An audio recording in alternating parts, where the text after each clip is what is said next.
આગળ વાત કરીએ જૂનાગઢના ખલીલપુર રોડ પર મનપા દ્વારા બનાવવામાં આવેલું હેલ્થ સેન્ટર તમામ સુવિધાઓથી સજ્જ છે, પરંતુ તેને હજી સુધી જનતા માટે ખુલ્લું મૂકવામાં નથી આવ્યું। શાંતેશ્વર અને આસપાસના વિસ્તારમાં રહેતા અંદાજિત 50,000થી વધુ લોકોને સામાન્ય સારવાર માટે પણ ખાનગી હોસ્પિટલ કે દૂર આવેલી સિવિલ હોસ્પિટલના ધક્કા ખાવા પડી રહ્યા છે। વિરોધ પક્ષના નેતા લલિત પરસાણાએ આક્ષેપ કર્યો કે માત્ર ઉદ્ઘાટનના અભાવે જનતાના પૈસે બનેલી આ સુવિધાનો લાભ લોકોને નથી મળી રહ્યો અને બીજી તરફ આ મામલે મનપા કમિશનર તેજસ પરમારે બચાવ કરતા જણાવ્યું કે આ સેન્ટરને હવે સીએચસીમાં ફેરવવાની તૈયારીઓ ચાલી રહી છે, જેનો હેતુ દર્દીઓને વધુ સારી અને નિષ્ણાંત સેવાઓ આપવાનો છે। મંજૂરીની પ્રક્રિયા લગભગ અંતિમ તબક્કામાં છે અને ટૂંક સમયમાં આ હેલ્થ સેન્ટરની સાથે જીમ અને યોગ સેન્ટર પણ કાર્યરત કરી દેવાશે। હવે જોવાનું એ રહ્યું છે કે તંત્રના આ વાયદાઓ ક્યારે અમલમાં આવે છે અને સ્થાનિકોને ક્યારે રાહત મળે છે।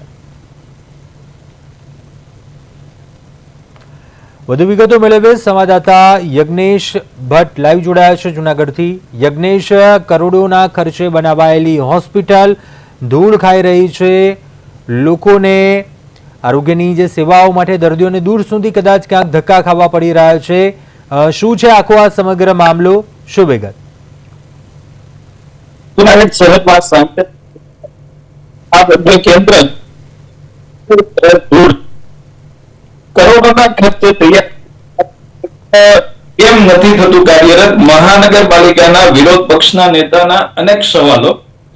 ખલીપુર રોડ પર કરોડોના ખર્ચે બનેલ આરોગ્ય કેન્દ્ર હાલ શોભાના ગાંઠિયા સમાન બન્યું હોય તેવું લાગી રહ્યું છે। અદ્યતન બિલ્ડિંગ, આરોગ્યને લગતા તમામ સાધનો ઉપલબ્ધ હોવા છતાં આ સેન્ટર કાર્યરત થતું નથી।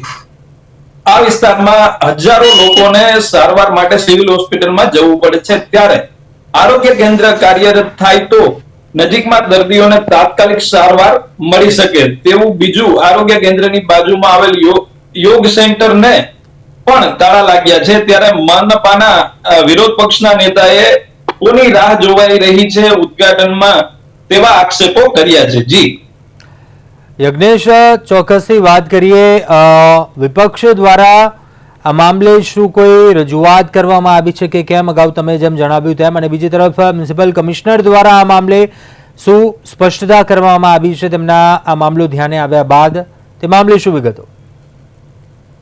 જી, ખાસ કરીને જોવા જઈએ તો અધિકારી દ્વારા બીજી તરફ મનપા કમિશનરે આ બાબતે જણાવ્યું હતું કે હવે આ સેન્ટર ને સીએચસી માં ફેરવાય તેવા પ્રયાસો હાથ ધરવામાં આવ્યા છે, એટલે વધુ સુવિધાઓ જરૂરિયાતમંદ દર્દીઓને મળી શકે।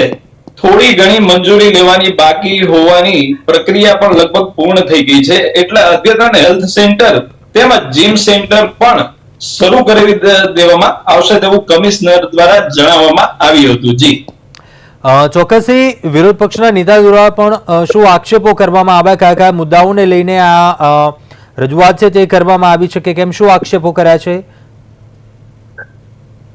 બીજી તરફ જોવા જઈએ તો જે જોશીપરા વિસ્તાર છે ખૂબ જ મોટો વિસ્તાર છે, જેને લઈ અને અહીંથી સિવિલ હોસ્પિટલ સુધી લોકોને ધક્કા ખાવા પડી રહ્યા છે। ત્યારે જો આ સીએચસી સેન્ટર શરૂ કરવામાં આવે તો હજારો લોકોને ફાયદો થાય તેવું વિરોધ પક્ષના નેતાએ પણ જણાવેલું છે। જી ચોક્કસથી યજ્ઞેશ, આભાર વિગતો જણાવવા બદલ।